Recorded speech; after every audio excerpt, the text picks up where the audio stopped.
Ate Sabrina, ito na yung mga damit mo ni Tita Marge. Bakit ikaw ang nagdala niyan? Nasaan si Tita Ana? Masama kasi ang pakiramdam ni nanay Kaya ako na lang ang nagdala ng mga damit nyo. Paano yan? Sino magpaplansya bukas? Baka bukas daw magaling na si nanay. Kung gusto nyo ako na lang ang magpaplansya para sa inyo bukas. Kung sakali na hindi pa kaya ni inay, marunong naman ako Nako, baka hindi ka makapasa kay Mami. Maselan kasi yun sa mga damit Nanay mo lang talaga nakapasa sa kanya. Pilitin na lang kamong kumilos ng nanay mo bukas. Minom na lang siya ng gamot. Sige sasabihin ko kay nanay. Oh, eto ang bayad. Salamat ate. May pambili na kami ng bigas tsaka ulam mamaya. Hindi sana ganyan ang buhay nyo kung hindi kayo iniwan ng tatay nyo. Hindi man lang naawa sa inyo. Sana ikaw nakapagtapos na ng pag-aaral. Sige ate, uuwi na ako. Okay, ingat ka. Yung bilin ko sa'yo bukas kailangan ng nanay mo magplansya ng mas maaga. Marami-rami din kasi ang pagpaplansyahin niya. Magandang araw, Miss Gwen. Ako po si Bianca at merong maliit na negosyo. Sumulat po ako para ibahagi ang masalimuot, malungkot at masayang karanasan na may halong kababalaghan. Sana po kapulutan nito ng aral ng inyong mga tagapakinig at makapagbigay din ng inspirasyon. Nasa grade 10 ako noon nung iwan kami ng tatay namin at sumama sa ibang babae. Mula noon si inay na ang mag-isang nagtaguyod sa aming tatlong magkakapatid. Lahat ng klase ng trabaho pinasok niya, mabuhay lang niya kami sa marangal na paraan. O nay, bakit po kayo ang kumikilos dyan sa kusina? Nasaan na yung dalawa? Pumunta sina Mark at Levi sa junk shop. Ibebenta na daw nila ang mga naipon nilang bakal at mga bote. Ako na lang po dyan, nay. Maupo na lang po kayo. Baka mabinat pa kayo Kaya ko naman. Tsaka lalo lang ako manghihina kung nakaupo at nakahiga lang ako. Ay nako, ang tigas ng ulo nyo. Ay, ito nga po pala ang pera, nay. Bumawas na po ako ng pambili ng bigas tsaka ulam. Sabi nung dalawa, sila na lang daw ang bahala sa baon nila. Mga bata pa madidiskarte na sa buhay. Malayo ang mararating ng mga yun. Lahat naman kayo madidiskarte at mababait na mga bata. Ay napakaswerte ko sa inyo. Kami rin po, nay. Maswerte sa pagkakaroon ng mabait at responsableng nanay na katulad nyo. Bakit parang malungkot ka? Naalala ko lang po kasi yung sinabi ni Ate Sabrina. Kung hindi daw tayo iniwan ni Itay, hindi ganito ang buhay natin. Siguro nga iba ang takbo ng buhay natin kung hindi niya tayo iniwan. Baka ikaw magtatapos sa kolehiyo. Patawarin mo ako, anak. Wala rin kasi akong kontrol sa pangyayari. Ginawa ko naman lahat para tayo ang piliin ng Itay ninyo. Kaya lang, ayaw na niya sa atin. Alam ko naman po na lahat ginawa nyo Kaya lang, mas matimbang sa kanya ang babaeng yun. Pero sana naman, hindi niya kinalimutan ang obligasyon niya sa atin. Sa kabila ng ginawa ng Itay ninyo, ayokong magalit kayo sa kanya. Tatay niyo pa rin siya kahit ano pa ang mangyari. Utang ninyo pa rin sa kanya kung bakit kayo nabubuhay sa mundo na ito. Kapag ganun na ang litanya ni inay, tumatahimik na lang ako. Mahirap kasi sundin ang sinasabi niya. Na huwag kaming magalit sa aming ama pagkatapos ng ginawa niyang pag-iwan sa amin. Kinuha ko na lang ang kaldero para magsaing. Siguradong pagdating ng dalawa, gutom na ang mga yun. Si inay naman pagkatapos ng ginagawa niya, umupo na muna at tumingin sa malayo. Nay, pinapasabi din po pala ni Ate Sabrina na magpaplansya raw kayo bukas sa kanila. Maaga akong pupunta doon bukas. Alam ko kasing tambak na mga damit nila. Kaya nyo na po ba? Oo naman. Kailangan natin magsipag para hindi tayo nauubusan ng budget. Sabi ko nga po ako na lang. Kaya lang maselan pala ang mommy ni Ate Sabrina. Sinabi mo pa, ako nga minsan napapagalitan pa kapag hindi nagustuhan ng plancha ko. Ano? Pinagagalitan po kayo? Bakit hindi niyo sinasabi sa amin? Ayoko na kasing mag-alala pa kayo. Kilala kita kasi. Kamag-anak naman nila tayo Bakit parang kasambahay ang trato sa inyo para pagalitan? Ay nako, iba talagang nagagawa ng pera. Dati, hindi naman ganun si Tita Marge Hayaan mo na. Ako nga, hindi ko nalang pinapansin. Mali ko naman kasi nasaan na kaya ang mga kapatid mo? Dapat kanina pa sila nandito Baka po may dinaanan. Kaya po hanggang ngayon wala pa. Nakatapos na akong magluto nung dumating ang dalawa na masaya.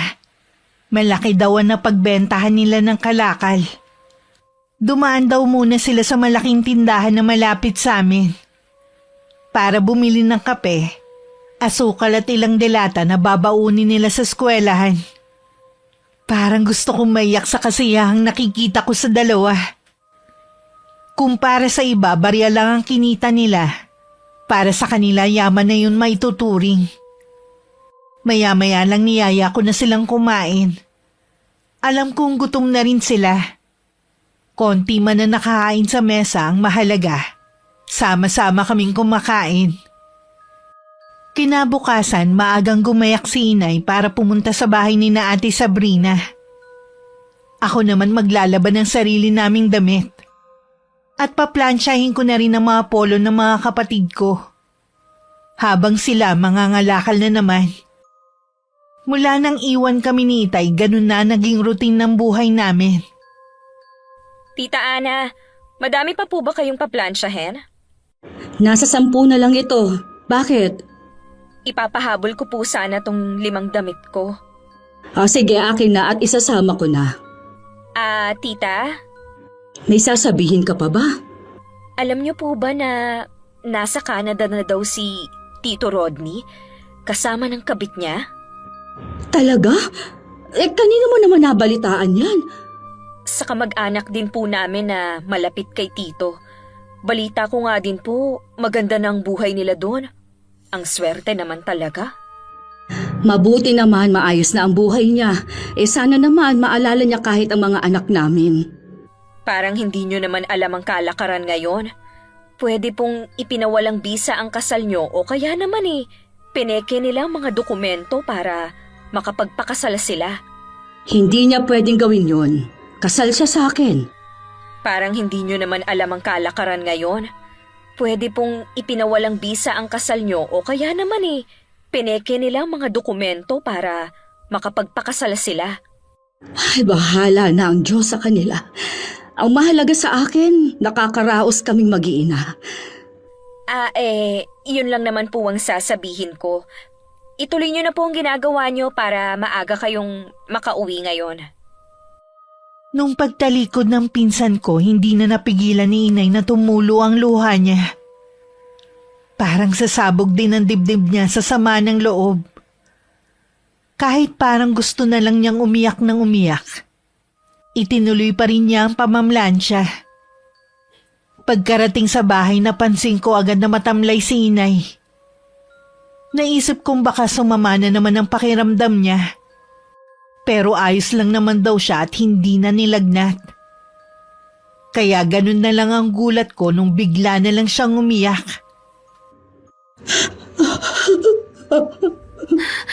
Inay, bakit po kayo umiiyak? May masakit ba sa inyo? May nangyari ba sa bahay ni na Tita Marge? Oo, wala anak. Naawa lang ako sa sitwasyon natin. Naisip ko na sana mas magandang buhay ang maibibigay ko sa inyo. Hindi yung nagtitiis na lang kayo sa kung anong buhay na meron tayo. Naiintindihan naman po namin kayo Hindi naman po kami nagrereklamo sa kung anong meron tayo. Alam ko naman. Kaya lang hindi ko maiwasan na mainggit sa nakikita ko sa iba. Sa buhay na meron sila. Huwag na po kayong umiyak, Nay. Hindi naman po sa lahat ng pagkakataon marangyang buhay ang nagpapasaya sa tao. Ang mahalaga sa amin ng kapatid ko yung magkakasama tayo. Kung tutuusin nga po, maswerte pa rin tayo dahil may bahay tayo at nakakabili ng pagkain. Nakakapag-aral din ang dalawa kong kapatid. Hindi pa rin ako nawawala ng pag-asa na balang araw gaganda ang buhay natin. Ganyan po dapat. Huwag mawawalan ng pag-asa habang nabubuhay. Pasensya ka na anak ha. Nagiging iyakin ang nanay niyo. Ayos lang po yan, Nay. Mabuti po na nailalabas nyo. Kesa naman sa kikimkimin nyo lang sa dibdib. Mahigpit ko pang niyakap si inay. Pakiramdam ko may ibang dahilan ng pag-iyak niya. Siguro naaalala na naman niya si Itay. Noon may mga gabi ako nagigising dahil sa mga hikbi niya. Alam kong dahil yun sa tatay namin. May ilang taon na rin ang nakakalipas mula nang umiyak siya dahil sa ginawang pag-iwan sa amin ni Itay. May 1 linggo na rin ang nakakalipas mula nang umiyak si Inay. Pero iniisip ko pa rin ang dahilan niya. Nung araw na yon ako ulit ang maghahatid ng mga nilaban ng nanay ko sa bahay ni na Tita Marge. Ang pinsan ko lang ang nadatnan ko doon. Oh, ikaw ulit ang naghatid? Oo, te. May nilalabhan pa kasi si Inay Kaya ako na lang ulit ang naghatid ng mga damit na pinalabhan niyo. Tumatanggap din pala ng ibang labada ang nanay mo? Oo, sayang din kasi. Pero syempre, kayo pa rin ang priority niya. Dapat lang, no? Malaki yata kaming magbayad kumpara sa iba. Wala na siyang mahahanap na kasing galante namin. Wala yata si Tita Marge. Lagi naman siyang wala eh. Kung hindi kasama ang mga amiga niya, nasa kasino yun. Iba na talaga kapag maraming pera, no? Siyempre naman, maliban sa nabibili mong lahat ng gusto mo, pwede ka pang mag-travel abroad. Sayang nga kayo eh. Sana kayo ang nasa Canada ngayon. Ha? Pasensya na, hindi ko maintindihan. Hindi pa ba sinabi sa'yo ng nanay mo ang tungkol sa tatay nyo? Ano ang tungkol kay Itay? Nasa Canada na siya kasama ng bago niyang pamilya. Maganda na ang buhay niya doon. Bigay ko sa yung account niya sa Facebook para ma-stalk mo. Ibang ginagamit niyang pangalan para hindi niyo siguro siya matuntun. Sige te. Namimiss ko na rin naman si Itay eh. Kahit sa litrato gusto ko rin siyang makita.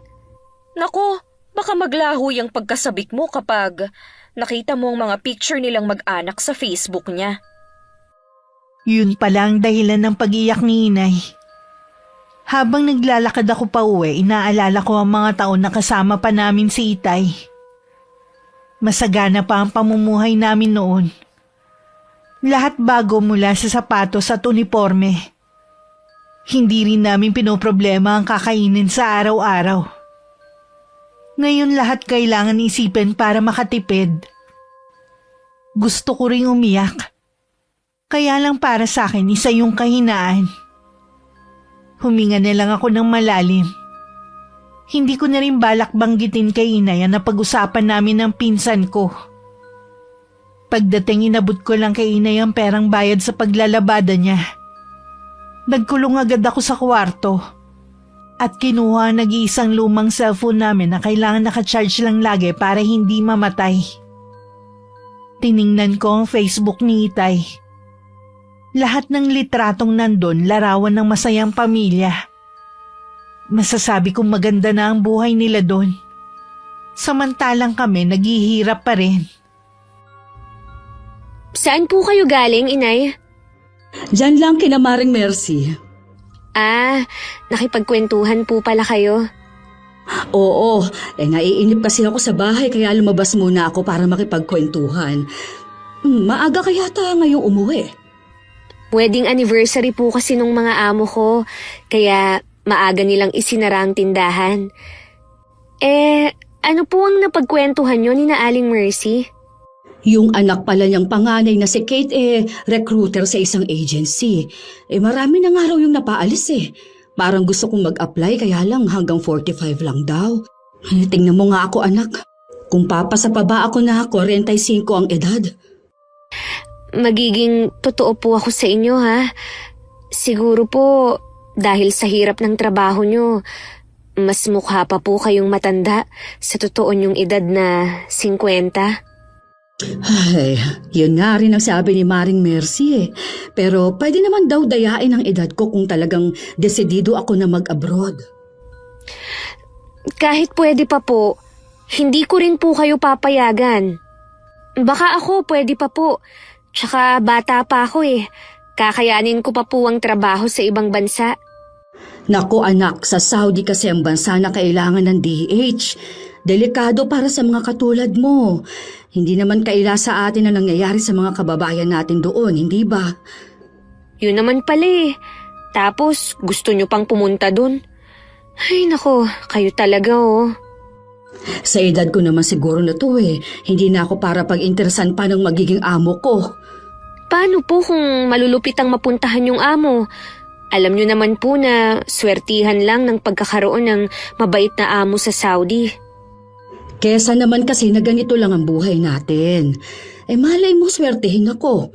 Gusto ko rin kasi kayo mabigyan ng magandang buhay.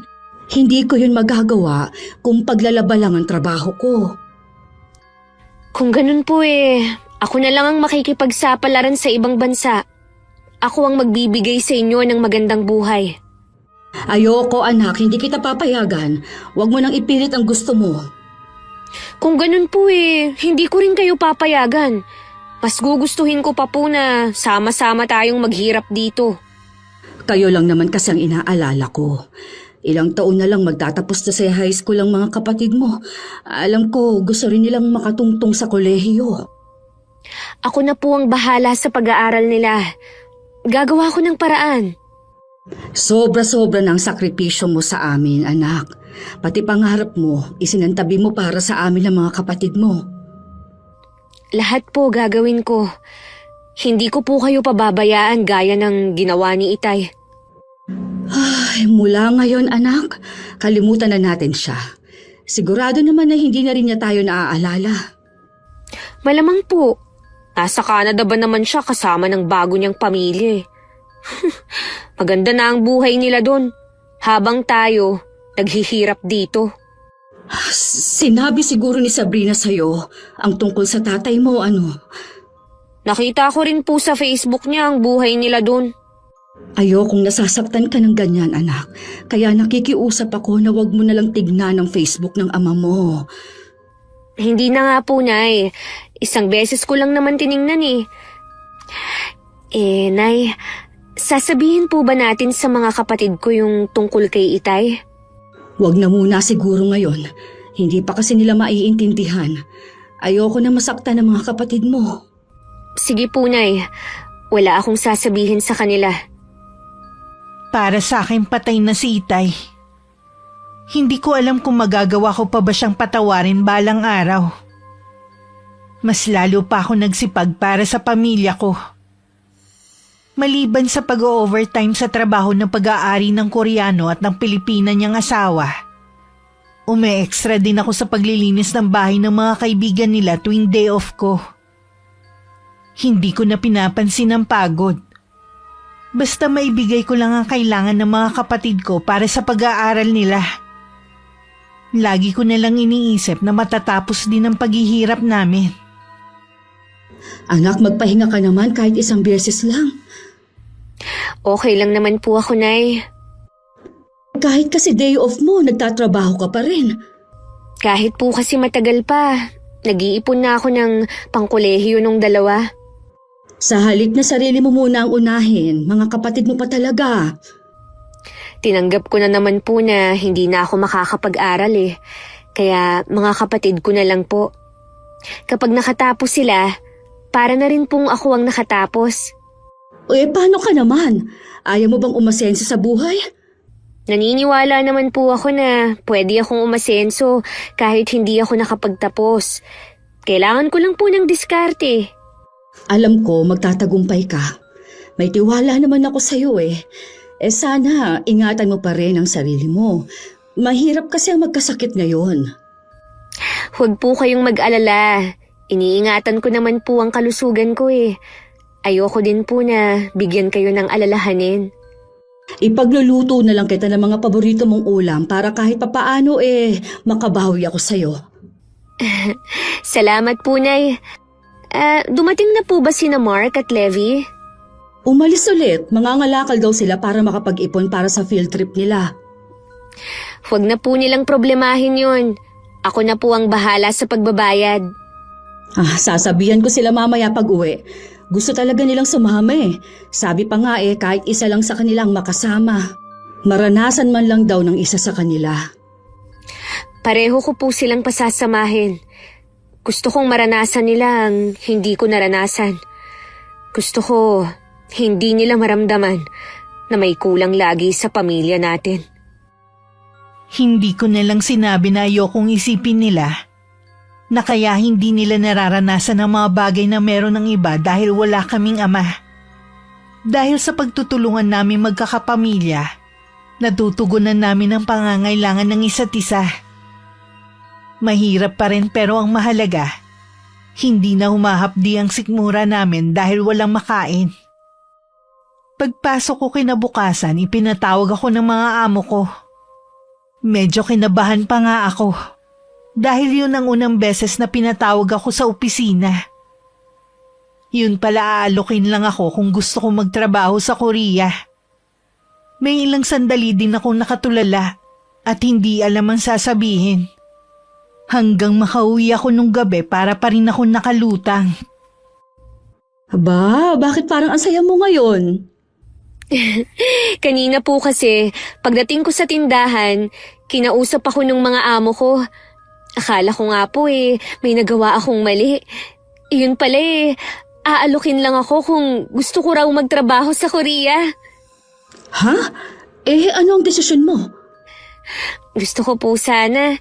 Kaya lang kailangan ko pong mag-aral muna ng Korean language at malaki-laki rin po ang gagastusin ko. Ano naman sana ang magiging trabaho mo kung sakali? Sa factory po ng kapatid ng boss ko. Medyo mabigat daw ang trabaho doon. Pero sa tingin naman daw niya, kakayanin ko naman dahil bata pa ako. Mas okay sana yon kesa sa Saudi. Kaya lang mapapalayo ka naman sa amin. Nay, alam niyo naman po na lahat gagawin ko alang-alang sa inyo. Nag-offer nga po ng tulong ang mag-asawa Kaya lang, nahihiya po ako. Kung talagang desidido ka na, pwede naman akong mangutang sa mga kamag-anak natin dito. Baka po ang ibig niyong sabihin kamag-anak ni Itay. Pareho na rin yun. Sa tingin ko po, Nay, alam na nila noon pa kung nasaan si Itay at ang panluloko niya sa inyo. Pero dahil kamag-anak nila, pinagtatakpan lang nila. Kailan ko lang po nalaman na matagal na nila tayong hindi itinuturing na kapamilya. Pinaplastik lang nila tayo kapag kaharap. Nagkukunwari na mababait. Alam ko naman yun, pero nakikisama lang naman ako sa kanila Naalala niyo pa po ba nung huling inimbita nila tayo bilang bisita? Noong kasama pa natin si Itay. Ngayon, kaya lang kayo pinapupunta dahil kailangan nila ng tagahugas. Kahit papaano naman kasi nakakatulong sila sa atin. Huwag niyo po sanang kalilimutan na pinagtatrabahuhan niyo kung ano man ang pabor na ibinibigay nila sa atin. Wala po tayong utang na loob sa kanila. Sa ngayon, wala talaga tayong magagawa kundi magpakumbaba at sumunod na lang. Wala naman tayong kakayanan na tumayo sa sarili natin mga paa. Alam ko naman po kung bakit nakikisama pa rin kayo sa kanila Umaasa pa rin kasi kayo na babalikan tayo ni Itay. Malabo na ho yun. Kaya wag na kayong umasa pa. Masaya na siya sa bago niyang pamilya. Huwag kang mag-alala, Iha. Mula nung sabihin sa akin ng pinsan mo ang tungkol sa ama mo, pinatay ko na rin sa puso ko ang pag-asa na balang araw mabubuo muli ang pamilya natin. Mabuti naman po at natauhan na rin kayo. Dahil ayoko na magkaroon ng utang na loob sa pamilya ni Itay kung sa kanila kami hihiram ng pera, Tinanggap ko na lang ang tulong ng mga amo ko. Sila muna ang nagbayad para makapag-aral ako ng Korean language ng 3 buwan. Ibinabawas na lang nila yun sa sahod ko. Mahirap man ang sitwasyon namin dahil kailangan na namang maghigpit ng sinturon. Lahat tinitiis ko. Dahil alam kong magbubunga din ng maganda ang pagsusumikap namin. Hindi ako makapaniwala na hawak ko na ang certificate ko, Nay. Ay, masaya ako para sa'yo, anak. Koonti na lang.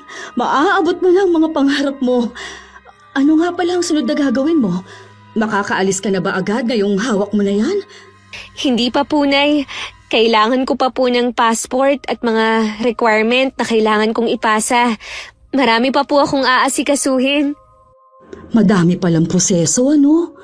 Opo, pero kakayanin natin to. Tatanggap pa ako ng ibang labahin para makatulong sa gastusin mo, anak. Huwag nyo lang pong aabusuhin ang katawan nyo, ha. Ayoko po na magkakasakit kayo. Oo naman, siguradong matutuwa mga kapatid mo sa ibabalita mo. Sobra-sobra din po ang pasasalamat ko sa mga amo ko. Sila ang naging daan para magkaroon ako ng pagkakataon na makapagtrabaho sa ibang bansa. Isasama ko lagi sila sa mga dasal ko. Sana pagkalooban sila ng masagana at masayang buhay. Hindi naging madali ang ginawa kong pag-aasikaso sa mga dokumento. Bawat lakad ko kailangan ng pera. Mabuti na lang laging nakaalala yung mga amo ko. Sabi naman nila kapag nandun na ako, ang 1 buwan na sahod ko kasya ng pambayad sa mga utang. Nangako naman ako sa kanila na ipapadala ko agad ang una kong sahod. Dahil sa pagtitipid ko sa sarili ko, humina ang katawan ko at nagkatrangkaso. Mabuti na lang po tapos ko nang asikasuhin ang lahat ng kailangan sa pag-a-apply. Oo nga. Itong oregano na may honey ang inumin mo. Baka hiyang ito sa'yo kesa sa gamot. Kailangang gumaling na ako bago pa ang schedule ng medical ko. May awa ang Diyos, gagaling ka na rin. Basta't kumain ka lang para mabawi mo ang ilang araw na pagod at gutom na naranasan mo, ha? Opo, Nay. Kahit wala nga po akong ganang kumain inuubos ko ang pagkain na ibinibigay niyo.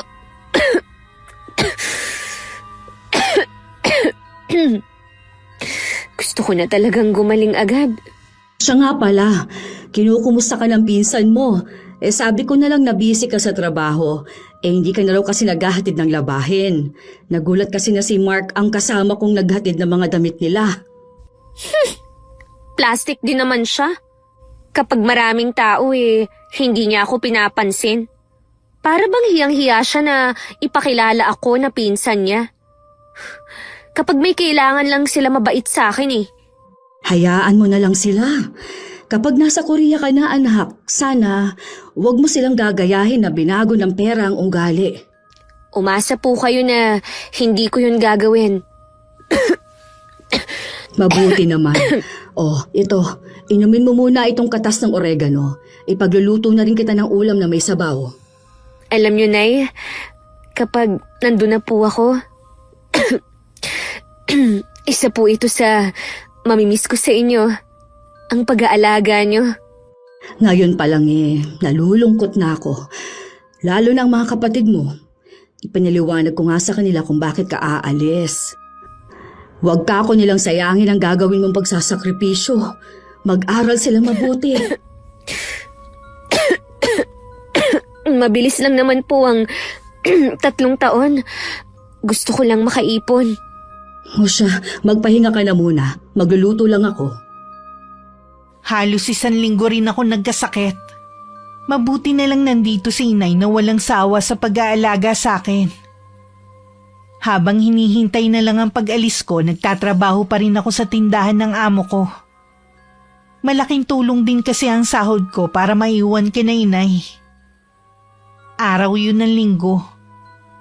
Dahil hindi pa tapos ng maglaba si inay, Ako na lang ang nagpresenta ulit na maghahatid ng mga damit ng pinsan ko sa kanila. Aba, himala.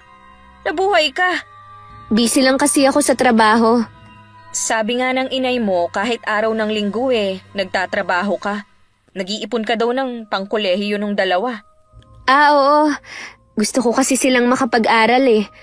Ayoko na matulad sila sa akin. Kinontak mo ba ang tatay nyo? Dapat humingi ka sa kanya ng tulong.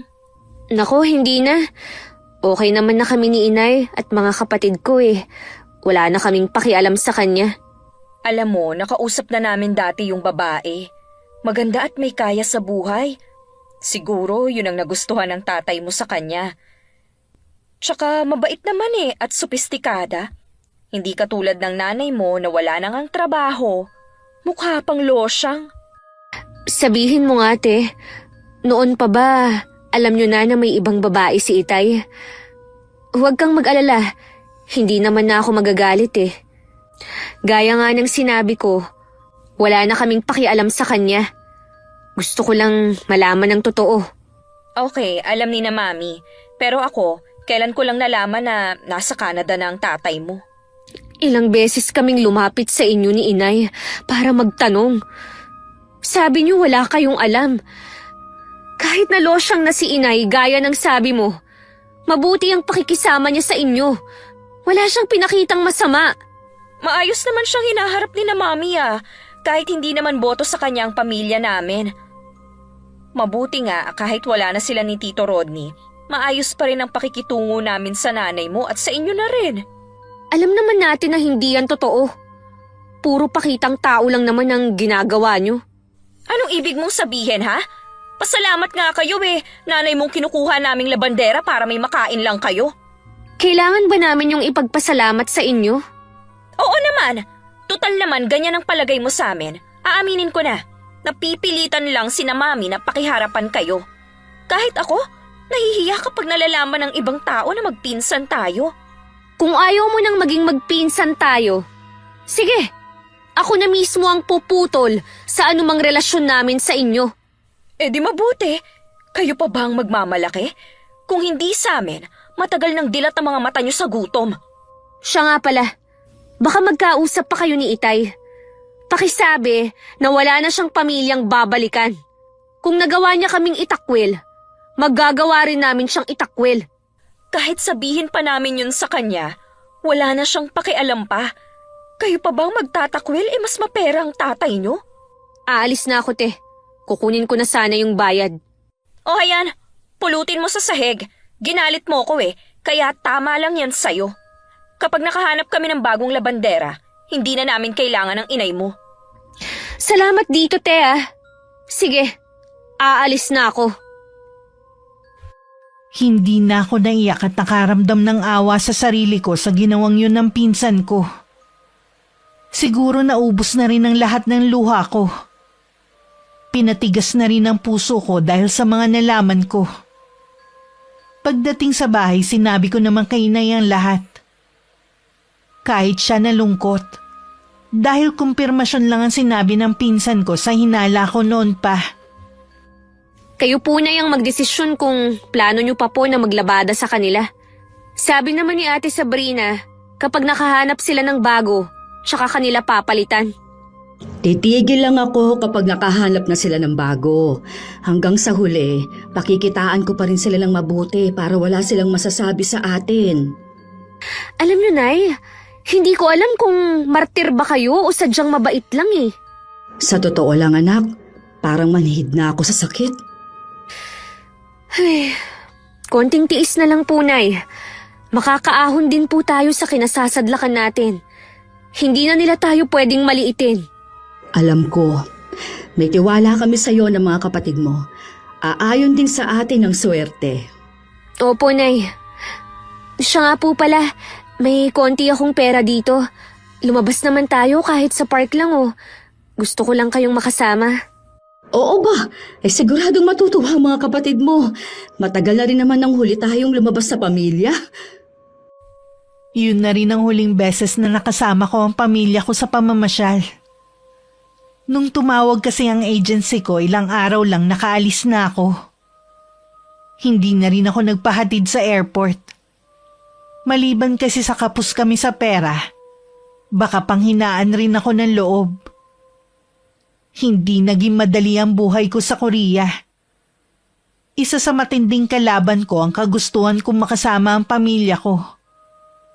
Walang gabi na hindi ako umiiyak. Hindi kasi ako sanay na malayo ka na inay. Sa umpisa nahirapan talaga akong mag-adjust. Sa pakikisama, sa pagkain at klima. Maraming beses din ako nagkasakit. Pero alang-alang sa pamilya ko, nilabanan ko lahat. Hindi rin ako nakapagpadala agad nun kay inay dahil nagbabayad ba ako ng utang. Nung regular na ako nakakapagpadala, pinatigil ko na si inay sa paglalabada niya. Meron pa po ba kayong sasabihin? Nako tita, baka babali kayo ha. Wala po akong extra dito. Yan lang ang iniwan sa akin ni Mommy. Hindi naman ako babale. Magpapaalam na kasi ako sa inyo na hindi na ako makakapaglaba. Ha? Bakit naman po? Gusto kasi ni Bianca na tumigil na ako at magpahinga na lang muna. Ilang beses na rin kasi ako nagkakasakit. Ayaw niyang lumala pa ang karamdaman ko. Mahirap po maghanap ng katulad nyo. Sinubukan naman po namin dati na maghanap kaya lang. Hindi nga nakapasa kay Mami. Lalo na sa pamamalansya. Pasensya ka na, Iha. Kailangan ko rin kasing isipin ang kalusugan ko. Hindi naman na ako bumabata. Ayoko naman na maging pasanin pa sa mga anak ko. Ewan ko lang kung papayagan kayo ng Mami. Kahit naman hindi niyo ako payagan, titigil na rin ako. Pasensya na talaga. Hindi ko na rin talaga kaya. Hindi niyo naman siguro gugustuhin na kayo ang magpagamot sa akin kung sakali man. Naku, kilala ko po si Mami. Hindi yun maglalabas ng perang pampagamot sa inyo. Yun naman pala eh. Kaya po bang sustentahan ni Bianca ang pangangailangan yung tatlo? Oo naman. Kaya naman niya. Sige po, sasabihin ko na lang kay Mami. Baka meron kayong mairerekomenda na katulad yung mahusay. Magtatanong ako sa mga kakilala ko. Sige po, kapag may nahanap kayo, samahan nyo na lang dito sa bahay o di kaya text nyo na lang sa akin. Alam niyo naman ang number ko, hindi ba? Oo. Sige, aalis na ako ha. Nasa labas kasi ang dalawa kong anak at hinihintay ako. Ganun ba? Mukha pong may lakad kayo Ngayon ko lang po napansin na nakapangalis kayong damit. Nakasapatos pa talaga kayo Meron nga. May pinagagawa kasi si Bianca. Kami na lang ang mag-aasikaso. Sige po tita. Ingat na lang po kayo. Salamat, Iha. Totoo kayang may sakit siya? Para kasing iba yung aura niya Parang ang saya niya. Nung araw na yun, maghahanap ng bahay na pwedeng upaan si inay. Ang bahay kasi namin na tinitirhan marami ng sira at tagpi-tagpi lang. Gustuhin ko man ipaayos, hindi na lang. Hindi naman kasi sa amin ang lupang kinatitirikan nun, kundi sa pinsan ni Itay. Bago ko umalis nun, ilang beses na rin nagsabi ang tiyuhin ko na ibebenta na ang lupa. Nung gabi nakachat ko si inay. Sinabi niyang may nahanap na sila. Malapit daw sa lahat at hindi mahirap sumakay. Kaya lang medyo may kamahalan ng upa. Sinabihan ko siya na kunin na at ako naman ang bahala sa pagbabayad. Ang plano ko sanang 3 taon lang naging 5 taon. Dahil sa sipag ko kasi nagustuhan ng amo ko ang trabaho ko kaya pinapirma ulit niya ako ng kontrata. Sa loob ng 5 taon na yun, 2 beses lang ako nakauwi sa pamilya ko. Ngayon tapos na ang kontrata ko. Pinag-iisipan ko kung hindi na ako aalis o babalik pa ulit sa Korea para magtrabaho. Kung ako ang masusunod, anak, mas gusto ko nandito ka na lang. 1 taon na lang naman magtatapos na si Mark sa kolehiyo. Nangako naman siya na tutulungan niya sa pag-aaral si Levi. Tulungan mo na lang ako sa negosyo natin. Pinag-iisipan ko pa naman po Ikaw naman ang masusunod sa bagay na yan. Pero yun talaga ang gusto namin ng mga kapatid mo. Tsaka gusto ko rin na sarili mo naman ang isipin mo. 27 ka na, pero wala ka pang ipinapakilalang boyfriend mo. Huwag na po muna natin yung pag-usapan. Kararating ko pa lang naman eh. Pasensya ka na, anak. Baka gusto mo pala muna magpahinga. Aba, hindi rin biro ang 5 taon, ha? Anay, may balita po ba kayo sa dati nating tinirhan? Minsan, nagkikita kami ng kumari ko. Siya lang naman ang nakakausap ko dun eh. Naibenta na nga raw yung lupang kinatitirikan ng bahay natin. Yun nga lang daw, mabilis na ubos yung pera nung tiyuhin ninyo. Bakit naman po? Sabi magastos daw ang pamilya ng tito mo. Eh hindi naman ako nag-usisa pa. Mabuti na lang po eh, nakaalis na tayo dun. Masama pa rin ba ang loob mo sa kamag-anak ng ama mo? Sa loob po ng 5 taon, hindi po sila sumagi sa isip ko. Ngayon na nga lang po dahil napag-usapan natin ang dati nating tinirhan. Ayoko lang kasi na magtatanim kayo ng galit sa kanila. Wala naman po akong pakialam na sa kanila.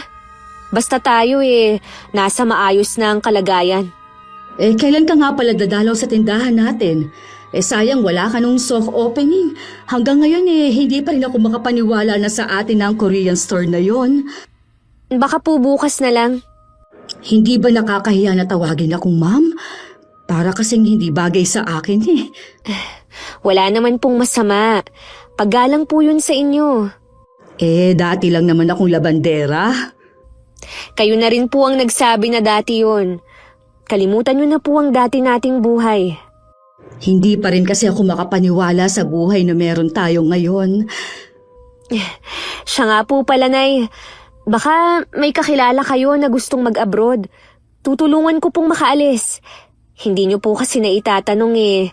Gusto nang naging amo ko na maghanap ako ng Pinoy na gustong magtrabaho sa kanya. Basta kasing sipag ko raw. Babayaran naman daw niya ako sa bawat mapapaalis ko. Sige, tatanungin ko yung kumare ko kung may kakilala siya. Para ka na rin palang recruiter katulad ng anak niya. Ganun na nga po. Gusto ko rin kasing makatulong din. May 1 buwan na ako nakakabalik. At minsan tumatao sa tindahan na nabili ko sa dati kong amo. Umuwi na kasi sila sa Korea. Dahil matatanda na ang mga magulang at hiniling na umuwi na sila mag-anak doon. Sila rin na nagsusupply sa amin. Kaya hindi pa rin naman napuputol ang connection ko sa kanila. Habang nagsasalansan ako ng mga bagong dating na mga produkto namin, may tumawag sa pangalan ko. Paglingon ko si Ate Sabrina na malaki ang pinagbago ng itsura. At napansin ko na malaki ang tiyan niya. Sabi na nga ba, ikaw yan eh. Ate Sabrina? Ikaw pala. Kumusta na? Ayos naman. Malapit na akong manganak sa panganay ko. Ang laki nga ng tiyan mo. Dito ka pa rin pala nagtatrabaho. Tagal mo na dito, di ba? Siya nga pala, saan na kayo nakatira? Mula nung umalis kayo sa amin eh, wala na kaming naging balita sa inyo. Malapit lang dito ang bahay namin. Minsan nga, nilalakad ko lang eh. Okay nga yun eh, para tipid sa pamasahe. Kumusta na nga pala sina Tita Ana? Kanino na siya naglalabada? Bago ako makasagot, lumapit na sa amin si Inay. Nagulat din siya nung makita ang pinsan ko. Nanlaki naman ang mga mata ni Ate Sabrina nung makita ang ayos ni Inay. Malayo na kasi ang ayos nito kesa dati. Sabrina? Ikaw pala? Tita Ana? Kayo po ba yan? Ang ganda po ng ayos nyo ngayon ah. Hindi ko kayo nakilala. Salamat, Iha. Hindi pa rin nga ako sanay mag-ayos ng ganito pero kailangan kasi. Ano po ang ginagawa nyo dito? Namimili rin po ba kayo? Hindi. Araw-araw talaga akong nandito dahil kami ang may-ari ng tindahan na to. Ano po?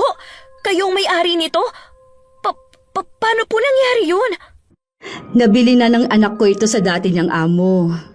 Ang ibig ko pong sabihin, saan po kayo kumuha ng pambili? Kinatigan din kami ng swerte, pinsan. Bilog talaga ang mundo, no? Hindi sa lahat ng oras kami ang laging nasa ilalim. Oo nga, may kasama nga pala ako. Baka hinahanap na ako. naghihintay siya sa labas eh. Tsaka na lang tayo magkwentuhan ulit. Oo ba? Ingat ka ha? Kayo din. Sige po, tita. Masaya ako na nakita ko kayo ulit. Ay, parang mapapaanak siya sa pagkabigla. Napansin ko nga rin po yun eh. Akala niya hanggang ngayon, labandera pa rin kayo. Kapag ganoon ka na kasing nakilala ng tao, gusto nila hanggang sa huli ganun ka pa rin nila makikilala.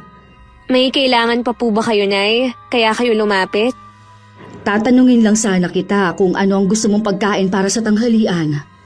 Kahit ano po. Hindi naman po ako nagbago ng mga kinakain eh. O sige, ako nang bahala magpa-deliver. Ilang araw lang nakalipas, bumalik ulit sa tindahan si Ate Sabrina.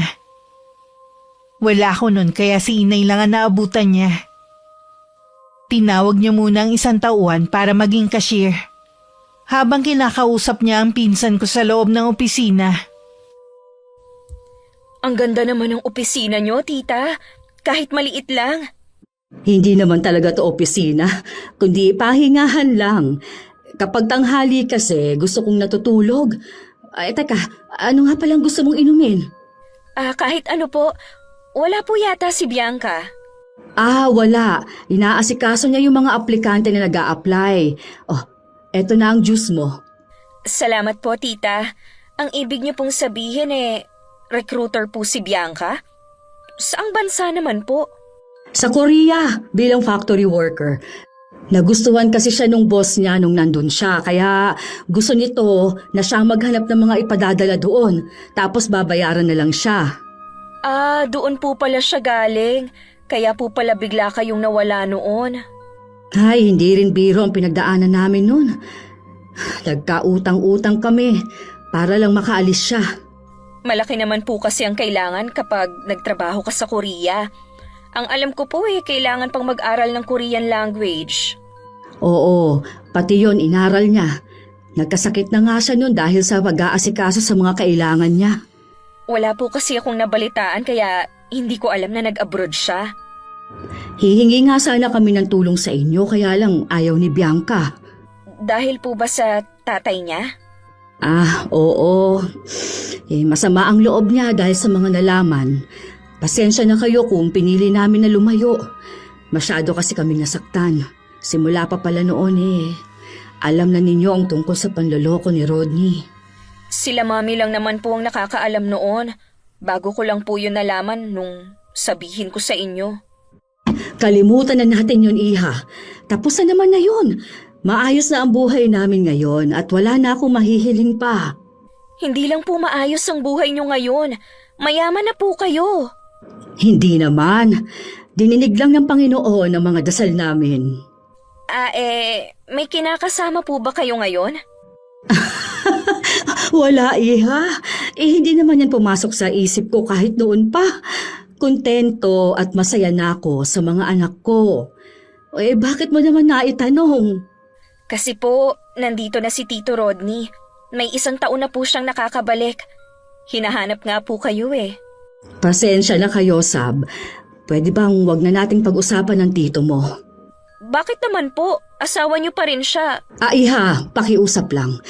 Matagal na namin siyang kinalimutan gaya ng paglimot niya sa amin. Kung babanggitin mo pa siya, baka hindi na kita harapin sa susunod. Sige po, kung yan ang gusto niyo. Tita, baka pwede kong pag-applyan ang asawa ko kay Bianca. Ano po bang mga kailangan? O sige, bibigyan na lang kita nitong papel na may nakasulat ng mga requirement para sa pag-a-apply. Yan din ang ipamimigay namin dito Dapat po nagpapaskil din kayo sa labas nitong tindahan nyo. Si Mark na daw ang bahala. Baka mamaya ay dumaan siya dito pagkagaling niya sa university. Nakapag-aral din pala sina Mark at Levi. 1 taon na nga lang magtatapos na si Mark. Sabi nga niya, siya na lang daw ang bahala sa pagpapaaral kay Levi. Ang bait naman po ng mga anak nyo. Hindi lang sila mababait. Nagtutulungan pa ang mga anak ko kahit noon pa. Paano po, tita? Aalis na po ako Galing po kasi ako sa pag-check up kaya dumaan na rin ako dito. Mag-iingat ka sa pag-uwi mo. Dapat nga lagi ka nang may kasama sa mga lakad mo. Ilang araw ko nang napapansin na parang malalim ang iniisip ni inay. Nung tanungin ko naman ang dalawa kong kapatid, wala naman daw silang alam na problema nito. Iniisip ko na baka may sinabi ang pinsan ko sa kanya. Nung hindi na ako nakatiis, kinausap ko na siya. Nay, may problema po ba kayo? Wala naman, Iha. Bakit mo naman naitanong? Ang lalim kasi lagi ng iniisip nyo nitong mga nakaraang araw. Iniisip ko lang yung tindahan natin. Nararamdaman ko po na meron kayong hindi sinasabi sa akin. May kinalaman po ba si Ate Sabrina? Baka po kasi meron pa siyang sinabi sa inyo maliban sa pag-a-apply ng asawa niya. Hindi ko kasi alam kung paano ko ito sasabihin sa'yo eh. Kinumpirma din ito ng kumari ko doon sa atin. Na ano po? Bumalik na daw ang tatay ninyo.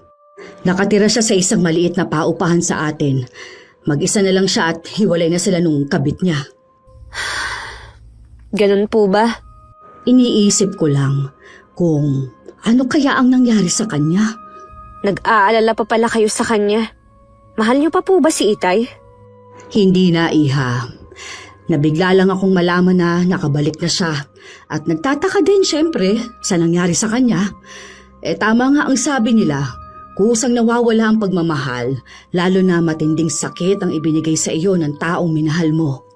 Kung bumalik po siya rito at hiwalay na sila ng kabit niya, malamang po hindi naging maganda ang buhay niya sa Canada.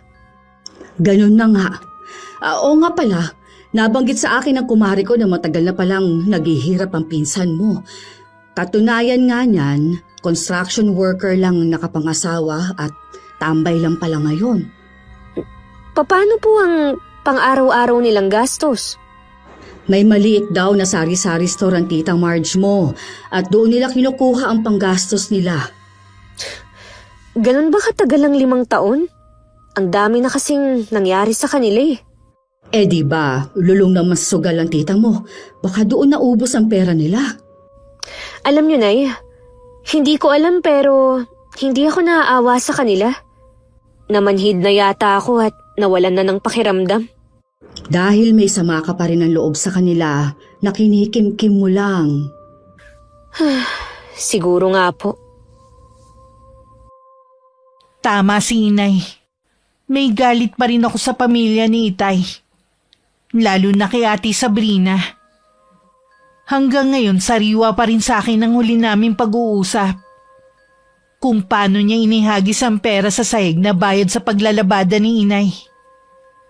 Nung magkita ulit kami, muli na nung balik ang sakit na ibinigay nila sa amin. Ilang araw nang inuubos si inay. Kaya pinagpahinga ko muna siya sa bahay. Tanghali nun kaya wala masyadong customer. Nang biglang dumating si Ate Sabrina, todo ang ngiti niya habang palapit. Hi! Sana hindi ako nakakaabala sa'yo. Hindi naman. Siya nga pala, wala si inay. Hindi naman siya ang sadya ko, kundi ikaw. Kukumustahin mo ba yung tungkol sa pag-a-apply ng asawa mo? Oo, sana. Kailangan muna niyang mag-aral ng Korean language. Hindi ba pwede na hindi na lang siya mag-aral noon? Ang mahal din kasi ng bayad eh. Mura na nga yun kung tutuusin eh. Tsaka kailangan kasi yun eh. Paano ba ang ginawa mo noon? Nangutang lang din ako dahil wala naman kaming pagkukunan. Ibinabawas lang ng amo ko sa sahod ko. Halos wala nang matira sa akin eh. Mabuti na lang, madiskarte ang mga kapatid ko. Kaya kahit papano nakakaraos kami. Nabanggit nga ng inay mo yan. Nakakabilib naman kayo kung paano kayo nakaahon. Hindi talaga ganun kadaling mag-apply sa abroad. Kailangan ng lakas ng loob at determinasyon. Oo nga, pera lang talaga ang problema namin. Sa katunayan nga, wala pa kaming pera sa panganganak ko. Baka ma-CS pa ako dahil sa maliit ang sipit-sipitan ko. Dapat napaghandaan nyo yan. Yun kasing tiyahin natin sabi pahihiramin ako. Hindi naman pala. Naghahanap nga ako ng pwedeng mautangan din eh. Sa totoo lang, sa panahon ngayon, Mahirap nang makahanap ng mauutangan. Oo nga eh. Akala mo mga hindi babayaran. Marami naman kayong mapiperang kamag-anak, di ba? Subukan mong mangutang sa kanila. Mga kamag-anak natin sila. Pasensya ka na ate ah. Hindi ko na sila itinuturing na kamag-anak. Grabe ka naman. Dahil ba sa nagbago na ang katayuan niyo sa buhay? Dahil noon pa man hindi na nila kami itinuring na kamag-anak. Eh paano yan? Nakabalik na ang ama niyo. Hindi niyo ba siya dadalawin man lang? May sakit siya ngayon at mag-isa lang sa inuupahan niya. Nakalimutan mo na ba? Siya ang unang nang iwan sa amin. Pinabayaan niya kami. Sana maisip mo na tatay mo pa rin siya. Hindi tama na kalimutan niyo na lang siya. Wala na akong pakialam sa kanya. Pasensya ka na ah. Marami pa akong gagawin. O sige, aalis na ako ha. Hindi ko nagustuhan ng sinabi ng pinsan ko. Porke ba maayos na ang buhay namin, obligasyon na namin si Itay? Akala yata nila ganun lang kadali kalimutan ng trauma na ibinigay nila sa amin. Kahit kailan hindi mabubura ang ginawa niya kahit ama pa namin siya. Ito naman pinsan ko, bida-bida rin. Akala niya madadaan niya sa pangungonsensya niya. Bigla tuloy sumakit ang ulo ko. Tinawagan ko na lang ang kapatid kong si Mark para dumaan sa tindahan. Para sila na lang ni Levi ang magsara. Nagbilin lang ako sa isang tauhan namin na uuwi na ako. Nagtaka naman si inay kung bakit maaga ako umuwi. Sinabi ko biglang sumakit ang ulo ko. Binanggit ko rin na galing dun si Ate Sabrina. Di ba niya sinabi sa'yo? Ang nabanggit lang po niya tungkol sa asawa niya. At kay Itay. Ay, nangihiram kasi siya sa akin eh. Halagang 100,000. Gagamitin daw niya sa panganganak. Ano? Ang laki naman ng inuutang niya. Saan naman sila kukuha ng pambayad? Ang sabi ko nga, binibigyan mo lang ako. Wala ka ako akong hawak na ganong kalaking halaga. Hindi po siya magsasabi sa akin dahil nagpahaging na ako sa kanya na mahirap pagpautang sa panahon ngayon. Alam mo ba, kausap ko ang kumari ko kanina.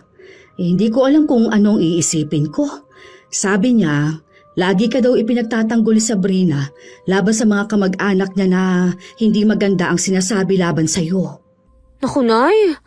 Nagbabait-baitan lang yun dahil may kailangan. Tingnan nyo, kapag hindi natin naibigay ang gusto niya, kung ano-ano na naman ang sasabihin niya sa atin. Eh malay mo naman, bumait na talaga dahil wala na silang pera. Hindi po ako naniniwala sa kanya. Eh di, hindi natin siya paihiramin ng pera. Kawawa naman yung bata sa tiyan niya. Alam niyo naman po na konti na lang ang pera ko eh. Inilagay ko na po sa negosyo ang iba. Naiintindihan ko naman yun. Akala kasi nila ang dami nating pera. Nay, nakakaluwag-luwag na po tayo. Pero hindi pa tayo ganun kayaman para utangan nila. Tsaka kapag pinagbigyan nyo siya, sunod-sunod na ang iba na mangungutang sa atin. Ako na lang ang bahala magpaliwanag sa kanya. Nag-chat na lang si inay kay Ate Sabrina na hindi ako pumayag na maglabas ng pera para ipautang sa kanya. Hindi naman daw sumagot ang pinsan ko. Lumipas ang mga araw, hindi na to nagparamdam. Kahit sinabi ni inay na baka nagtampo, pinagkibit balikat ko lang yun. Matulin na lumipas ang mga araw. Dahil friend ni inay ang pinsan ko sa Facebook, nakikita niya ang mga post nito. Doon din namin nalaman na nakunan pala siya. Sinabi po ba niya sa post kung bakit siya nakunan? Hindi eh. Kawawa naman. Alam ko 8 buwan na yung tiyan ng pinsan mo. Siguro, hanggang doon na lang ang buhay ng sanggol na yun. Huwag na po kayong magpa-apekto sa nangyari sa kanya. Hindi ko lang kasi maiwasan na malungkot para sa kanya. Sana naman okay na siya ngayon. Siya nga pala, Nay. Nabanggit nyo na makikipagkita kayo sa kaklase nyo nung high school, di ba? Bakit hindi nyo na lang doon ituon ng atensyon nyo? Iniimbita niya kasi ako sa kasal ng anak niya. Ang layo naman kasi ng probinsya nila. Ang mahal ng pamasahe. Ano naman? May pera naman tayo ah. Sige na po, pumayag na kayo para makapagbakasyon din kayo. Paanong mga kapatid mo? Sino mag-aasikaso sa kanila? Ako na po ang bahala sa kanila. Sige na nga. I-chat ko na ang kaibigan ko. Matagal na rin kaming hindi nagkikita. Mabuti na lang nahanap niya ang Facebook ko. Gusto ko po na mag-enjoy lang po kayo sa buhay. Salamat anak ha. Ang layo na talaga ng buhay natin sa dati. Utang namin ito sa iyo ng mga kapatid mo. Sa 1 buwan pa pala ang kasal ng anak ng kaibigan ni Inay. Pero ang gusto ng kaibigan niya magtagal siya sa probinsya nila sa Capiz. Para daw matagal silang magkasama. Hindi naman maikakaila ang excitement ni Inay. Kahit matagal pa naman ang dami niyang biniling pasalubong. At pati mga damit na isusuot niya, hinanda na rin niya. Natutuwa naman ako dahil yung pangarap ko para sa kanya na ibibigay ko na. Isang araw nagchat si Ate Sabrina kay Inay. Iniimbita kami para daw sa family reunion. Hindi naman makasagot si Inay dahil nung huli kaming dumalo, hindi naman kami bisita kundi tagahugas ng plato. Buong okasyon nun, nasa kusina lang kami. Ano kaya ang iniisip nila? Bakit kailangan pa tayong imbitahin? Hindi ko nga alam eh. Ayoko hong pumunta. Ako nga rin. Tsaka yung araw ng reunion ang araw ng alis ko din. Bakit kasi ayaw pa nila tayong tigilan? Yun naman kasing pinsan ko, parang hindi makaramdam eh. Malinaw naman ang sinabi ko. Hindi ko na sila itinuturing na kapamilya. Akala siguro niya mapipilit ka niya. Hindi ko na lang siya sasagutin. Mas excited pa ako sa pagbiyahe ko sa probinsya ng kaibigan ko. Basta Nay, magpakasaya po kayo ron eh. Huwag niyo kaming intindihin dito. Ay, siya nga po pala Nay. Huwag na po muna kayong pumunta ng tindahan. Dito na lang muna kayo. Pagbalik nyo na lang po kayo magbantay. Sige, napapabayaan na nga rin itong bahay eh. Ang pinaka-opisina ng tindahan namin may pinto sa likod. Doon ko na lang pinapadaan ng mga aplikante. Marami-rami na rin akong napapaalis. At lahat ng mga aplikante nirekomenda lang din ng mga napaalis ko. Hapon na nun. At naghihintay na lang ako ng oras para magsara. Ganong oras din ang maraming customer. Nang biglang dumating si Ate Sabrina at may mga kasama. Mamili na kayo dyan. Kakausapin ko lang ang pinsan ko na may-ari nitong tindahan. Ate, kumusta ka na? Nabalitaan ko na nakunan kang araw. Oo. Tinanggap ko na lang na hindi para sa amin ang baby. Siya nga pala, busy ba si Tita Ana? Hindi kasi siya sumasagot sa chat ko eh. Yung tungkol ba sa reunion? Oo, hindi pwedeng hindi kayo pupunta ha. Ang tagal nyo nang hindi pumupunta mula nung umalis kayo doon. Hindi makakapunta si Inay dahil inimbita siya ng dati niyang kaklase nung high school sa probinsya. Mas importante pa ba yun kaysa sa reunion ng pamilya? Para sa akin? Oo, mas importante na makapag-relax din si Inay kesa maghugas ng plato sa reunion. Kalimutan na dapat natin yun. Hindi na nila yun gagawin sa nanay mo. Tsaka ang gusto lang naman ng mga kapatid ni Mami, magkaayos na ang nanay at tatay mo. Ano ka mo? Yun pala ang plano nyo. Ang pag-ayusin silang dalawa. Mag-asawa pa rin sila. Maawa ka naman sa tatay nyo. Kailangan niya ng pamilya. Bakit hindi mo tawagan ang kabit niya? Matagal na silang hiwalay. Iniwan niya si Tito Rodney nang magkasakit ito. Kaya gusto mo, kami ang sumalo. Ganun ba? Bakit ka ba ganyan ha? Nagkapera ka lang, nag-iba na ang ugali mo. Ano bang ipinagmamalaki mo? Ito ba ha? Kung sirain ko kaya to, total, wala ka namang kwentang anak. Tatay mo pinabayaan mo. Sige, lakasan mo pa! Alam ko naman na gusto mong makakuha ng simpatsya sa mga customer ko. Makinig kayo! Iniwan kami ng tatay ko. Sumama siya sa kabit niya at pumunta sila ng Canada. Habang nagsasaya sila ron, naghihirap naman kami. Araw-araw, problema namin kung saan kami kukuha ng makakain. Hindi na ako nakapagtapos ng pag-aaral dahil sa hirap ng buhay namin noon. Tumigil ka na! O bakit ako titigil? Inumpisahan mo eh. Pwes, itutuloy ko. Itong babaeng nasa harapan ko ngayon, pamangkin ni Itay. Simula pa lang, alam na nila ang kalokohan ng ama ko. Pero pinagtakpan lang nila. Bakit? Kasi napapakinabangan pa nila si Inay. Ginagawa nilang utusan.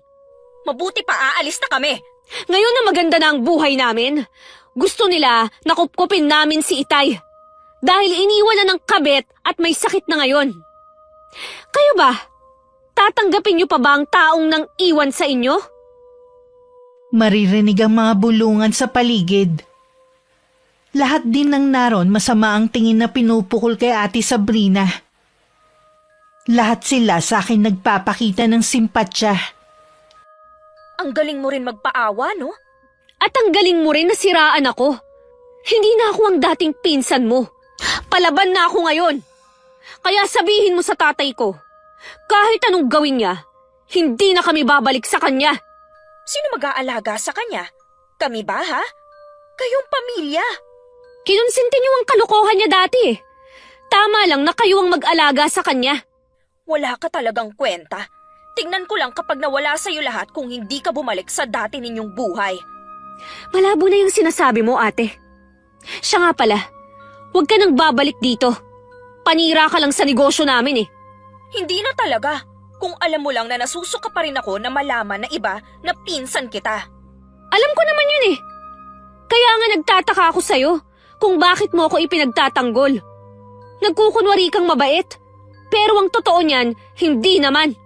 Para sa akin, utusan pa rin kayo ng nanay mo at hindi na yun magbabago pa. Kahit kailan din, hindi pa rin namin kayo matatanggap na kapamilya. Kaya lang naman namin kayo gusto na maimbita sa reunion para kayong may malaking ambag. Ganon pa rin ang tingin namin sa inyo.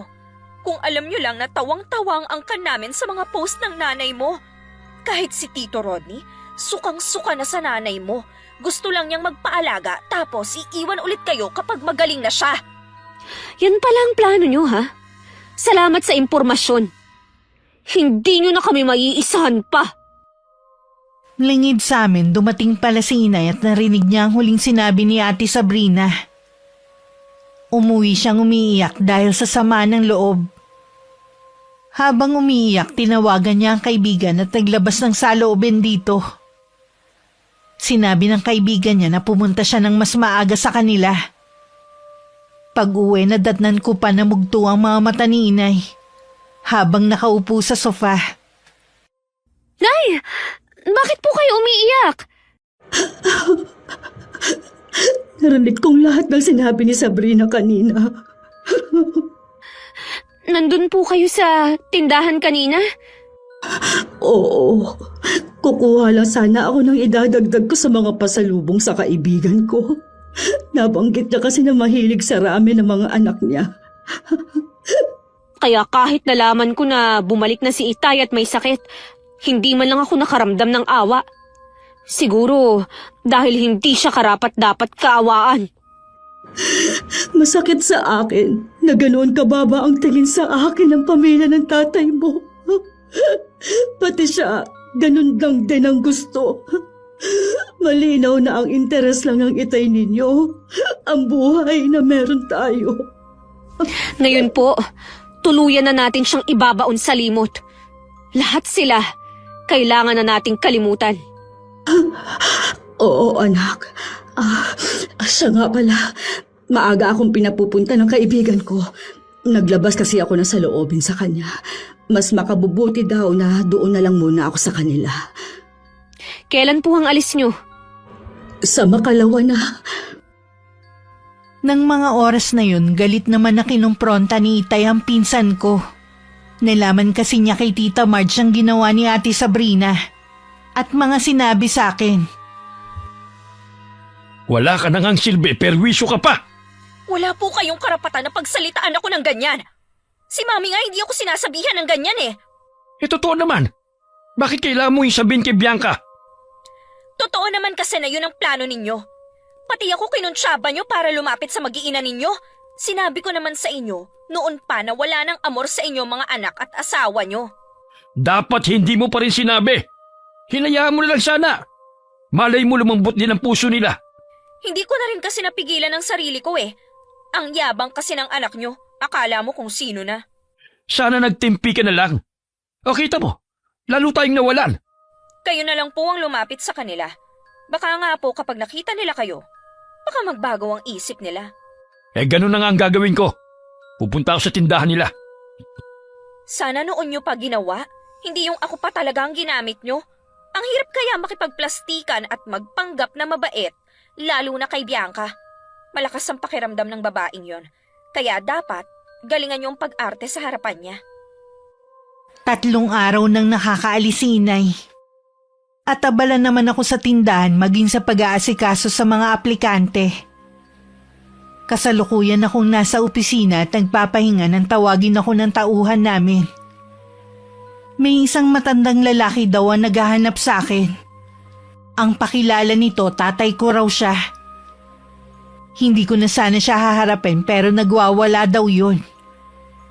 Sinabi kong papasukin sa opisina ko pero tumanggi daw yun. At gusto sa labas kami mag-usap.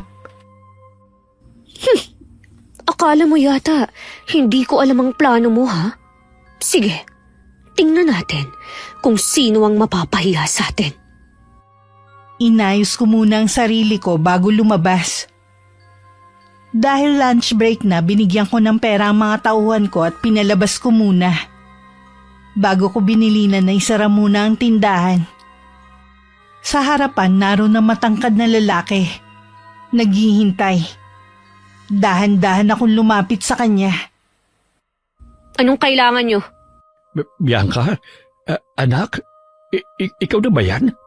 Huwag kayong lalapit. Diyan lang kayo. Anak, patawarin mo na sana ako. Matagal ko na kayong hinahanap ng mga kapatid mo. Para po ano? Perahan? Ama niyo pa rin ako. Gusto ko mabumuli ang pamilya natin. May pamilya na po kayo, di ba?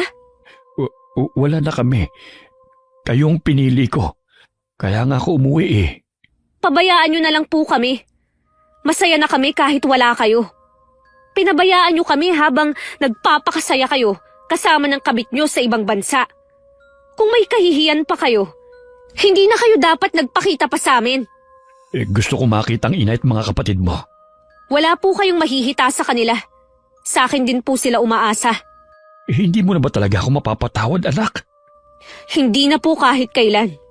Hindi rin naman ako naniniwala na talagang nagsisisi na kayo. Kilala ko ang mga tulad nyo. Tama nga ang pinsan mo. Mahirap kang paamuin. Sa ayot sa gusto mo, tatay niyo pa rin ako. At obligasyon niyo na kupkupin ako. Kasal pa rin kami ng nanay mo. Saan po ba kayo humuhugot ng kakapalan ng mukha? Mamili ka. Ipapupulis kita dahil sa pag-abandona niyo sa akin o magbibigay kayo ng pera.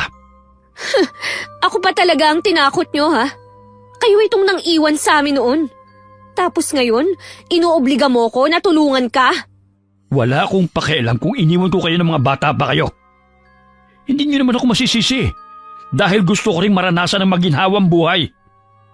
Puro na lamang sa inyo na pupunta ang sahod ko. Wala namang silbi ang nanay niyo eh. Hindi man lang makaisip na magtrabaho para makatulong sa akin. Si inay ang nag-aasikaso sa amin at sa inyo. Tapos sasabihin nyo na walang silbi? Kung tutusin, utang mo pa rin sa akin kung ba't ganyan ang buhay mo eh. Kung hindi ko kayo iniwan, hindi ka magsusumikap para maiahon ng nanay at mga kapatid mo sa hirap. Ibang klase rin kayong mag-isip, no? Lahat kayo ng pamilya mo, ganyan.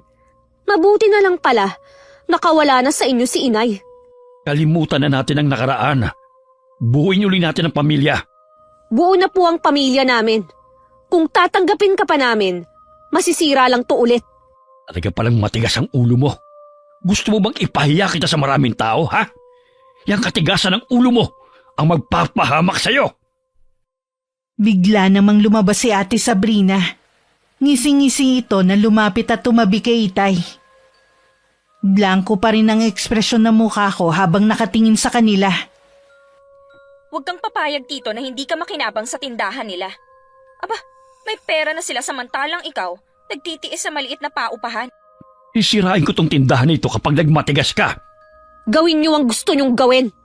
Hinahamo mo talaga ako, ha? Wala kang kwentang anak. Katulad ka ng nanay mo. Dapat sa inyo gumapang ulit sa hirap. Tatay mo ko. Magagawa mo kong tiisin? Sige, pare-pareho na tayo mawalan. Ano, magmamatigas ka pa ba, ha? Pasalamat ka nga dahil tinatanggap namin kayo na kapamilya. Di ba nanay mo wala nang kamag-anak? Mas gugustuhin ko pa nga na walang kamag-anak. Mas tahimik ang buhay namin. Sige, magmatigas ka pa. Anong gagawin niyo sa bakal na yan? Manood ka kung anong gagawin ko sa pinagyayabang mong tindahan. Bago pa ako makapagsalita, nagawa ng hampasin ni Itay ang mga salamin ng tindahan. Nung makapasok siya sa loob, lahat ng mga produktong naroon sinira niya. Pinagahampas niya ng tubo ang lahat ng naroon. Nakakuyom lang ang kamay ko habang nakatingin sa ginagawa ni Itay. Tawa naman ng tawa ang pinsan ko. Ilang sandali lang tumigil na rin si Itay. Kasabay ng pagdating ng mga pulis. Nagulat na lang ang dalawa nang lapitan sila para hulihin.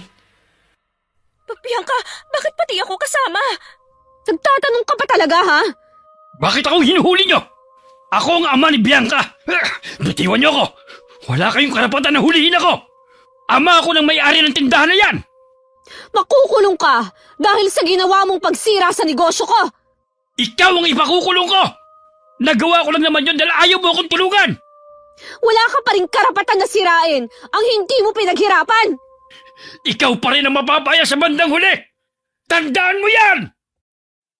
Tsaka lang ako napaiyak nang mag-isa na lang ako nakatingin sa mga nasira. Sa isang iglap nawasak ang mga pinaghirapan ko. Dahil sa walang pusong ama na meron ako. Napagtanto kong kahit kailan hindi niya kami minahal. Tingin niya lang sa amin taga-supply ng mga kailangan niya. Galit na galit din ang mga kapatid ko dahil sa nangyari. Gusto nilang sugurin si Itay pero pinigilan ko sila. Ayoko makagawa sila ng masama. Dahil alam kong sila din ang magdurusa sa bandang huli. Tinawagan ko din si Inay. Sinabi niya na hayaan kong mabulok sa kulungan si Itay nang magtanda. Hindi po talaga ako magpapaareglo. Si Ate Sabrina lang po ang nakapagpiyansa. Siya po talaga ang may kasalanan. Nananahimik na tayo eh. Ginulo pa niya tayo. Habang umuusad ang kaso, abala naman ako sa pag-aayos na nasira kong tindahan. Malakas ang ebidensyang hawak ko. Dahil hindi alam ni Itay, simula pa lang may kumukuha na ng video. Kaya kahit anong paninira niya sa akin, walang maniniwala sa kanya. Hindi sa lahat ng pagkakataon laging sa magulang ang simpatsya ng mga tao. At hindi sila ang laging tama. Kumusta po ang bakasyon? Ay, ang saya-saya anak. Ayoko pa nga sanang umuwi kaya lang inaalala ko kayo. Tinapos ko lang talaga ang araw ng kasal. Pasensya na po kayo kung nabitin ang bakasyon niyo ha. Pwede pa naman po yata kayong bumalik eh. Sabi nga ng kaibigan ko, balik daw ako kahit anong oras at isama ko kayo. Sige po, Nay.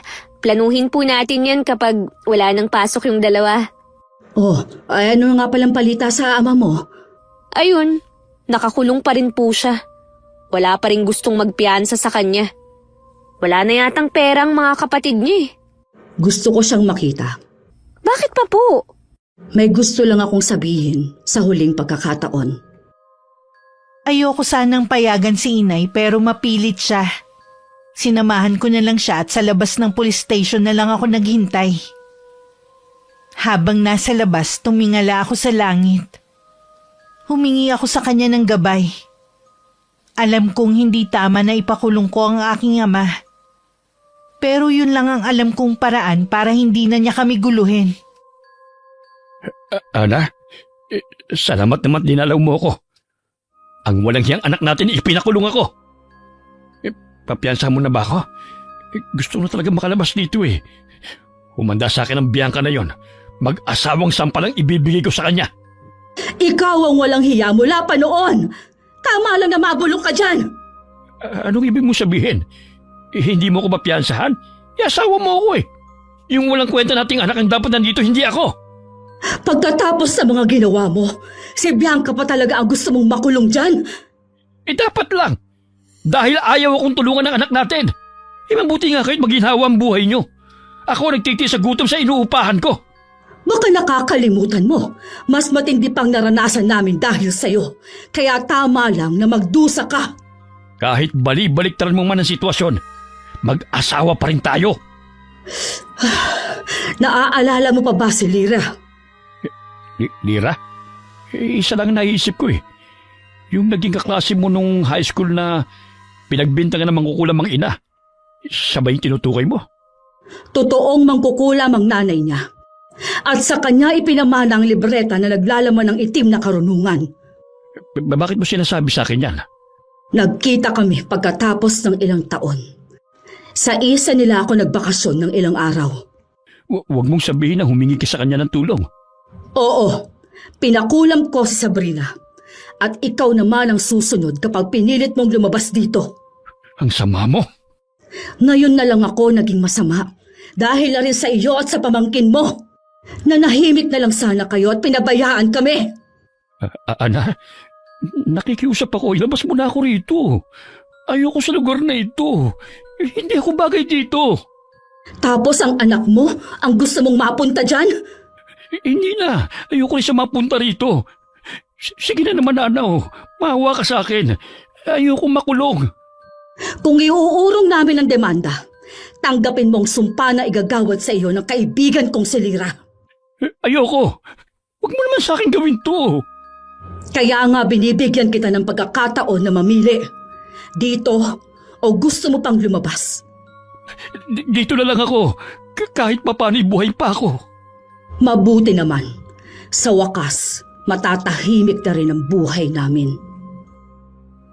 Sinalubong ko na si inay nung makita ko siya na palabas na. Halata sa kanya na masaya siya. Nahawa na rin ako sa mga ngiti niya kahit hindi ko pa alam kung bakit siya masaya. Ano nangyayari sa akin? Bakit nagkakaganito ang itsura ko? Mommy! Jess! Tulungan niyo ako! Nung pumasok si Tita Marge, maging siya napasigaw sa gulat.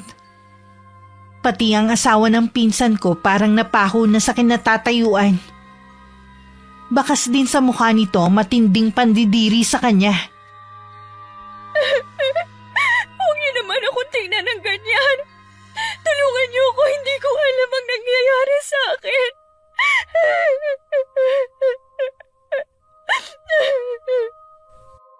Dahil walang sapat na pera, hindi nila nadala sa doktor ang pinsan ko. Isang albularyo ang pinatawag nila. Nakumpirma nilang walang lunas ang karamdaman nito dahil ang kumulam dito ay tawid dagat pa.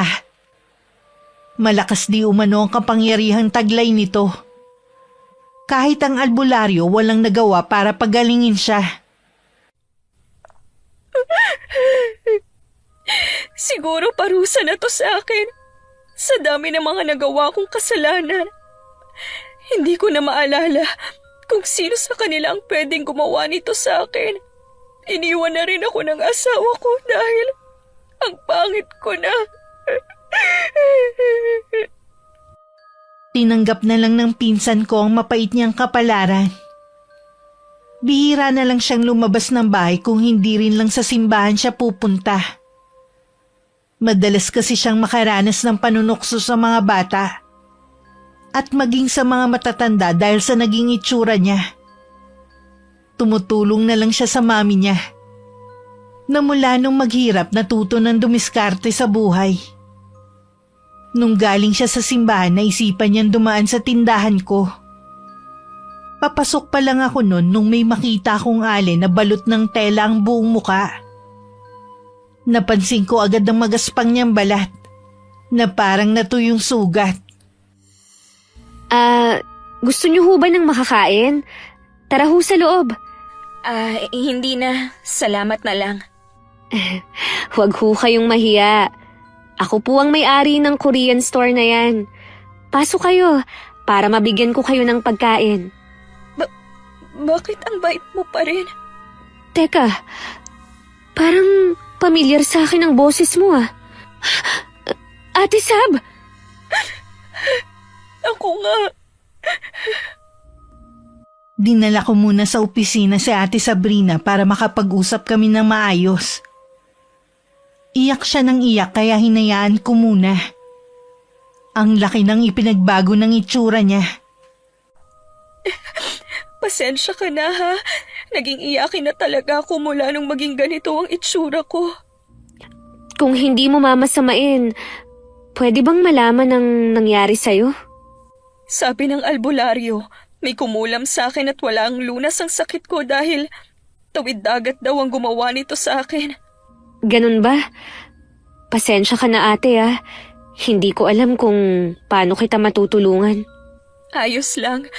Hindi naman ako pumunta dito para humingi ng tulong. Gusto ko lang sanang humingi ng tawad sa'yo. Sorry kung sa kabila ng kabaitan mong ipinakita sa akin. Hindi ako naging totoo sa'yo. Kalimutan na natin ang lahat. Matagal na kitang napatawad. Sa dami ng blessings na dumadating sa amin ng pamilya ko, wala nang puwang sa puso ko ang magalit. Mabait kasi kayo kaya lalo pa kayong pinagpapala ng Panginoon natin. Ano nga pala ang pinagkakaabalahan mo ngayon? Sa bahay lang ako. Tumutulong kay Mami. Lumalabas lang ako kapag pumupunta ako sa simbahan. Ate, aalukin sana kita ng trabaho. Kung okay lang. Gusto ko sana kaya lang baka matakot naman ang mga customer mo sa itsura ko. Baka maging kasalanan ko pa kapag nalugi ang negosyo mo. Kailangan ko kasi ng assistant. Sa dami kasi ng aplikante, hindi ko na maasikaso lahat eh. Dito ka lang naman sa opisina eh. Oo, gusto ko yung trabaho. Kayang-kaya kong gawin yan. O paano? Tanggap ka na. Pwede ka nang mag-umpisa bukas. Salamat ha. Salamat sa'yo. Binigyan mo ko ng pagkakataon na makapagtrabaho. Maranasan na maging normal ulit ang buhay. Hindi ko sasayangin ang pagkakataon na ibinigay mo sa akin. Kahit si inay natuwa dahil binigyan ko ng trabaho si Ate Sabrina. Kumbinsido rin siya na nagbago na ito. Pero hindi si Itay, na puro kapahamakan pa rin ang hangad para sa amin. Hanggang ngayon nakakulong pa rin siya at tumatanggi siya kapag merong gustong magpiyansa sa kanya. Nalabis ipinagtataka ng mga kaanak niya. Hindi man naging maganda ang wakas, sana'y kapulutan pa rin ng magandang aral ang kwento ko, Miss Gwen. Laging magpakita ng mabuti sa kapwa. Ang tunay na ganda galing sa pagkatao, hindi sa pagpapanggap. Wakas. Okay, shout out po tayo. Shout out kay Phoebe Ranyada. Hi kay Gia Gigi. Hi kay Lynn Hasegawa from Japan. Hello kay Jane 8285 from Calamba, Laguna. Hi kay Richelle Adapon. Hello kay Jen Amor Espe from Pampanga. Hi kay Francesca Liana from Muscat, Oman. Hello kay Evelyn Abong Kabarkil. Hi kay Sheena Rotoni, salamat sa pakikinig. Hello kay Alice Bicolana. Hi kay Nazian and Zijan. Hello kay Miss Ami Yong, ingat po palagi ma'am. Hi kay Boom Yun Channel. Hello kay Maria Kada from Dubai. Hi kay Charmaine Turga Musngi from Santa Rosa, Laguna. Hello kay Richard Rivera. Hi kay Donna Garcia from Magalang, Pampanga. Hello kay Ikay Labmits from Camarin, Caloocan. Hi kay Zaira Kate Sibaluka from Bagao, Cagayan. Hello kay Sangyong from Doha, Qatar. Hi kay Alden de la Cruz from Azucena, Sipocot, Camarines Sur. Hi kay Elizabeth Pamintuan from Pampanga. Hello kay Arwin Carida na nasa Saudi. Hi kina Kim and Kirben Española. Hello kay na Angelica Cancelier, Albert Ian Rabasan at kay Moon and Chan. Hi kay Hazel Villasoto. Hello kay Kazumasa.